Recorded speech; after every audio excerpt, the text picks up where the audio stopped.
they gave me some new medicine to help my dry mouth. You glue it to your gum, and it's supposed to, keep your mouth wet the whole time. We'll see how it works.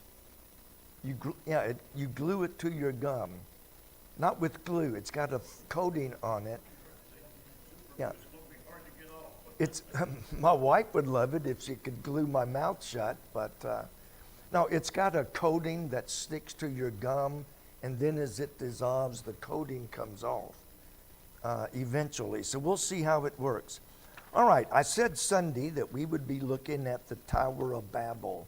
Sometimes I'm studying 2, 3, 4 lessons ahead, and I got so excited about the Tower of Babel, I completely forgot about Noah's flood, which is one of the biggest, most major events in Earth's history.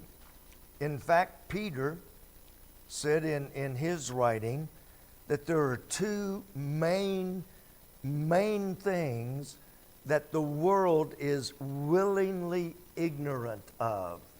You already know Noah's flood is one of them. In the last days, they will adamantly deny Noah's flood, no matter how much evidence you give them. They're willfully ignorant. What is the other thing that they are willingly ignorant of?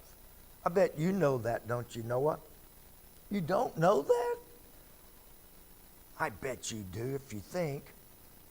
You're a smart boy. Nariah, I bet you know. What are the two major world events that have affected the entire world since they happened? Anybody want to guess? Well, that comes later. But I'm talking about the earth.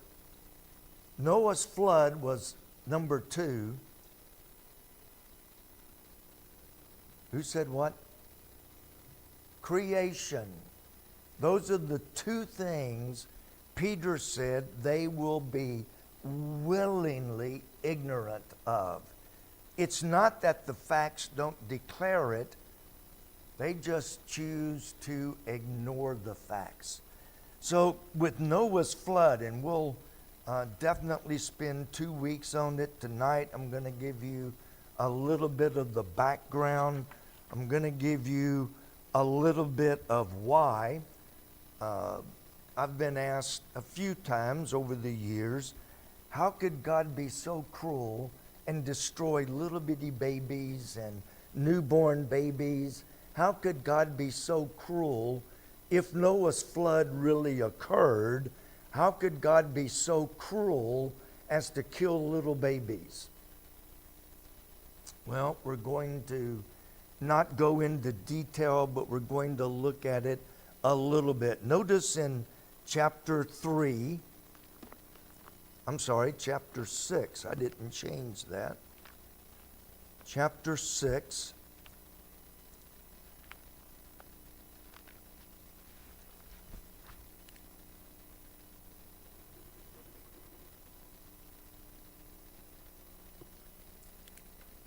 Well, I can't find chapter 6.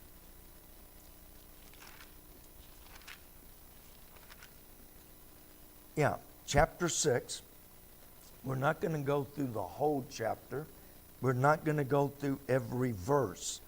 But we are going to at least give you the background of Noah's flood. And then next week, my plan is, if I don't get sidetracked with the Tower of Babel again, my plan is to describe as best I can what happened during the flood and why that is so critical to our worldview. We'll look at, my plan right now is to look at several things that resulted from the flood. Things that you probably know, but you may not know that you know. So we will look at those and show you when God destroys something, he destroys it really good. First of all, it says in verse 1, it came to pass when men began to multiply on the face of the earth. Part of God's plan from the beginning, from even before the fall, part of God's plan was to be fruitful and multiply and fill the earth. God's plan was to fill the entire world. Now, I'm not going to get into this very much, but just give you something to think about. Have you ever looked at a world map or an atlas or a map that, laid out flat? Did you ever notice how that certain continents seem to fit like a jigsaw puzzle? More than likely, and the more they study it, the more convinced they are that the earth was just one great big huge continent. There were not oceans, there were seas, but there were no oceans, and so the earth was one great big continent. So it would have been very easy to fill the earth. Then after the flood, God literally broke the continents up. The water that rained for 40 days and 40 nights, and then the fountains of the deep continued to spew water for 150 days. So when the flood was over, where did that water go?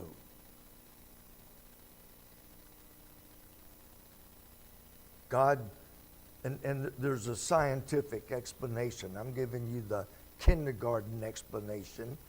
God just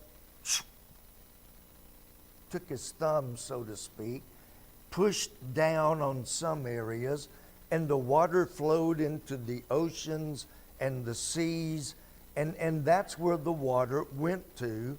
That was after the flood. We do not have the water canopy that we had before the flood. There's a little bit of vapor in the sky, but not enough to rain 40 days and 40 nights. So where did the water go? There is a tremendous amount of water in the ice that is stored up in the North Pole. Think about miles and miles of ice. If that melted, we would have a minor flood again. And if you brought all of the oceans up, level with the land, all of that water, there's more than enough water to create a flood. Now, I'm giving you, like I said, the kindergarten version. But it was, man began to multiply. Instead of expanding, instead of moving around and filling the earth like God said, they didn't. The Tower of Babel, when we get there, they deliberately, willfully, knowingly rebelled against God's word. But even before the flood, they multiplied, but there's nothing in the Bible that indicates they began to multiply and fill the earth. Then if you notice, the sons of men and the sons of God in verse 2 saw the daughters of men that they were fair, and they took them wives of all which they chose. If you skip verse 3 and go straight from 2 to 4, it said there were giants in the earth in those days.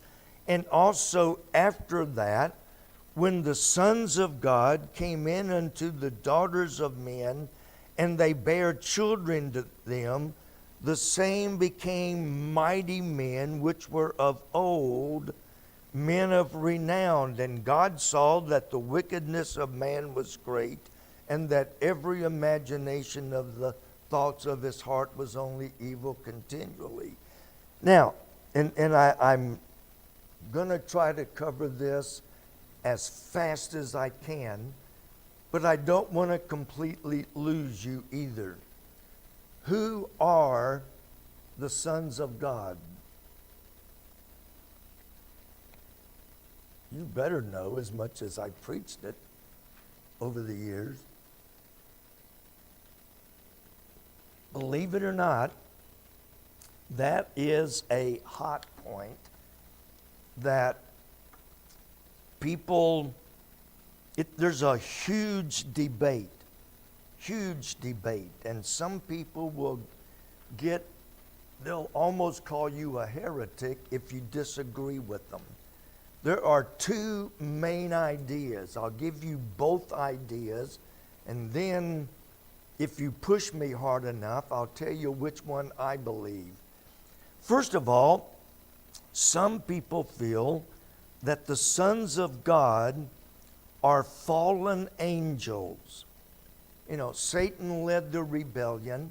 A third of the angels were kicked out with Satan. And some people believe that the sons of God were those fallen angels. And when they say that, they run over to, I believe it's the book of Job, where God talks about talking to Job, talking about where were you when the sons of God came, or when the sons of God, I'm not quoting it, but he asked Job, where were you when the sons of God were there at creation? And so it's like, sons of God were present at creation, so therefore these sons of God must be angels also. And there's some people that are, and some very smart people believe that.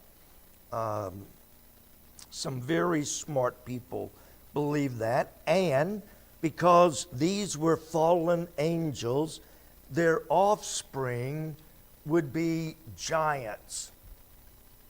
And so it said they were mighty men, which were men of renown. They were giants. They were mighty men because they were half angel and half man. Others believe that the sons of God were the descendants of Cain. If you're saved, and I guess this would only apply to men. You ladies don't get to count on this one. What are we called when we're saved? This is easy. Yes, David. Child of God or sons of God. So, sons of God can and does refer to us. That's one defense of that argument. And the fact that there were giants, if you recall, when the children of Israel got to, ready to send in the 12 spies, the spies came back, 10 of them said, there are giants in the land. We can't go in. So there were giants during the time of Moses. David fought Goliath, who was a giant. And you've heard me say this. He would have been about as tall as up to where the roof meets the wall there. Goliath would have been about to the top of the wall, approximately. That's pretty big. We were on vacation a few years ago. We went to Pigeon Forge, and of all the things in Pigeon Forge, one of my favorite places is what? No. Have you ever been to the knife store? Yeah, I could spend a week there and not see everything. They've got every kind of knife you can think of. They've got swords, which are big knives. They've got everything. David fought a giant, in his day, and it tells us who his father was. Well, no, it doesn't tell us who. Well, it does tell us who his father was in another book, not in Samuel, but in another book. It does tell us. So we know who his father was. We know where he was from. He was not half angel. He was not half angel, half man. So, and like I said, if you think this is an easy discussion, I have been involved in one of those debates, and I've heard numerous other people debate it. Both of them run to Scripture to prove their point. My contention is, Jesus said, in heaven we will be like the angels.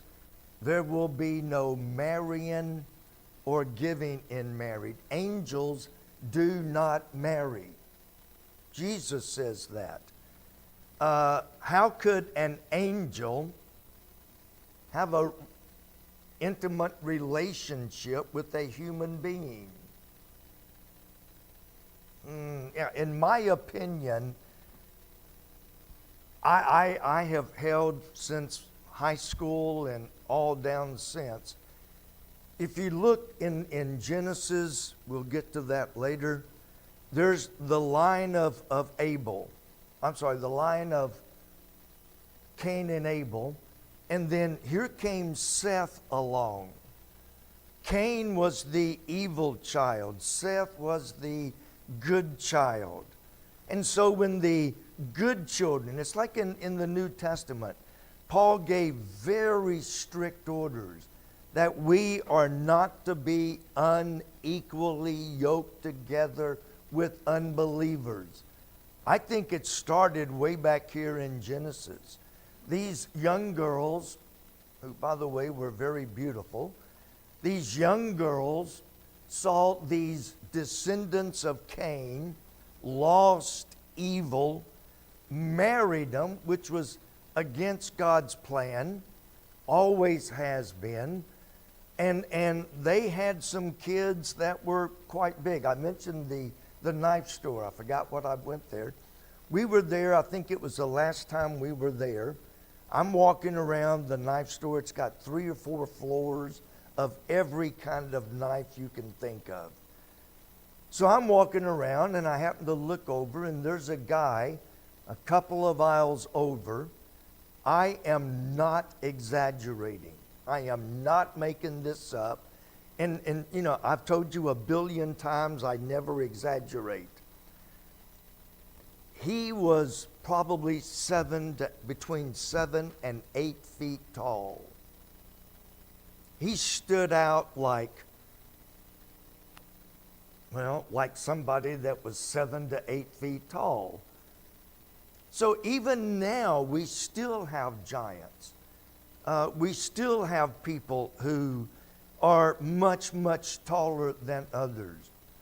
I've got a lady that I met at the gym and haven't been there for almost 3 months now. But I met her. She's like 4 foot something. I mean, you know, she's way down here. Very nice lady, but, you know, it's like I'm looking and where is she? Oh, she's down there. Okay. So we still have midgets and we still have giants today. And it's through the normal husband and wife relationship, no angels involved. That's my opinion. And I'm sticking with it. All right. Feelings can be very strong on both sides. So if somebody disagrees, you know what? I give you permission to be wrong. Just give me permission to be wrong if it's me instead of you. In verse 5, wickedness increased greatly. Verse 11, violence filled the earth. So there was every thought they had was evil. And there was a lot of violence, a lot of killing, a lot of things went on. And so God decided said that, verse 3, my spirit shall not always strive with man, for that he also is flesh, yet his days shall be 120 years.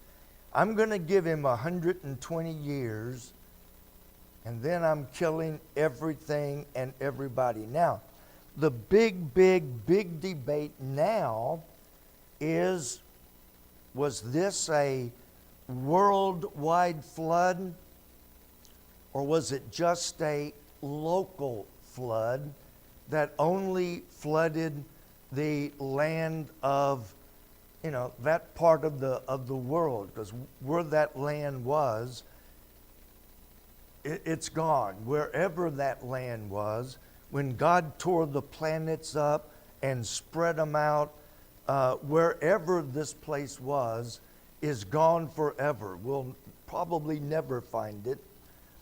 But many people, evolutionists, really truly believe that the flood was limited to just that little portion of earth. Like I said, that's one of the things Peter said they willfully deny. But is that possible based on Scripture? It rained for 40 days and 40 nights. Some of y'all remember a couple of weeks ago when that hurricane hit Florida and we got rain, and it rained for, 2-3 days? And it flooded all kinds of things, just raining 2 or 3 days, it flooded. Imagine raining like that for 40 days and 40 nights nonstop. That's a lot of water. That's going to be more than a local flood. Plus, the fountains of the deep erupted, which means there are billions of gallons of water that were under the earth, below the surface. Volcanoes. There are inactive volcanoes all over the world. They more than likely erupted during the flood, spewing out ash, spewing out water from the depths of the earth. And so you've got water coming down, water coming up. And like I said, there are inactive volcanoes all over the world. How could you contain that much water in one little locality? Be kind of hard to do, wouldn't it? The Bible, and it continued to rise and ebb for 150 days. Now, the rain came down for 40 days and 40 nights. But for 150 days, the volcanoes, the fountains of the deep, continued to erupt and bring billions of gallons of water for 150 days before it leveled out. That's one big local flood. Really big local flood. The Bible tells us that it was 15 cubits, or roughly 22.5 feet over the top of the highest mountain. Now, what is one thing we know about water? When water comes up and it finds a little crack in a hill somewhere, and it breaks through that crack, what happens when that water breaks through that crack?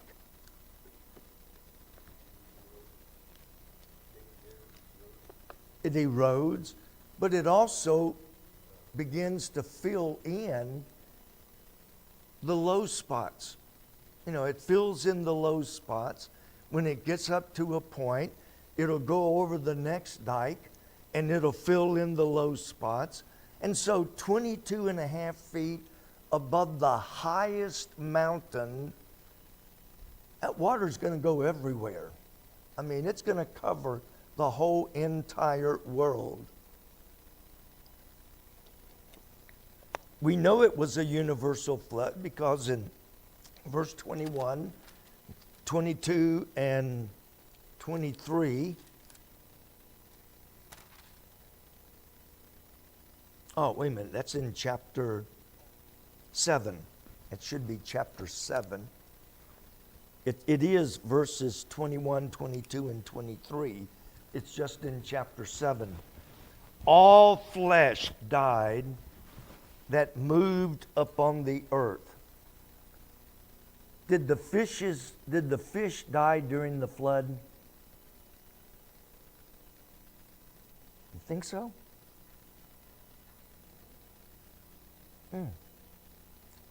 All of the flesh that moved upon the earth, fish could swim in water, so the flood wouldn't be a problem. We do find millions of fish fossils, so a lot of them did get buried. But Noah didn't take fish on the ark because they could live in the water. So that wasn't a problem.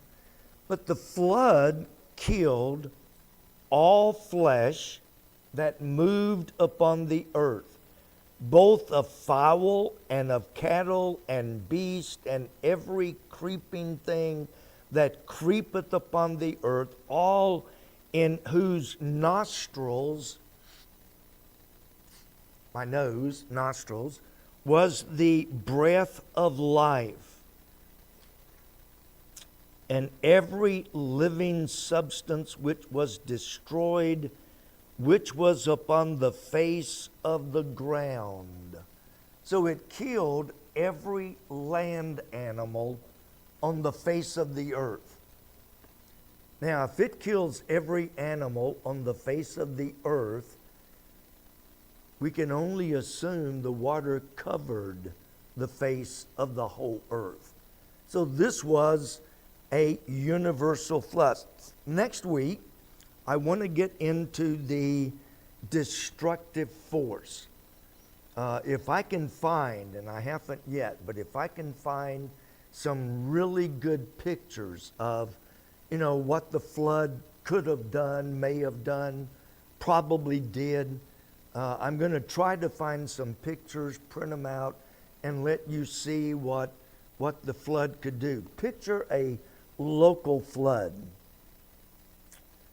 I remember, we had lived in Florence for, a few years when they had a massive flood down in Pikeville, Kentucky, way down in East Kentucky. They had a massive local flood.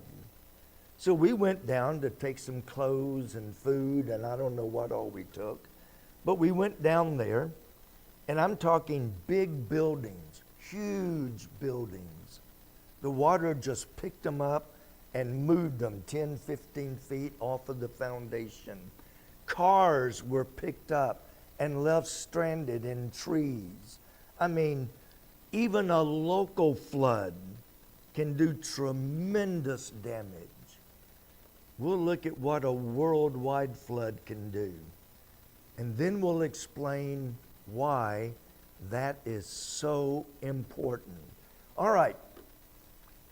Tomorrow night, revival, Winton Place. Saturday night, fellowship meeting.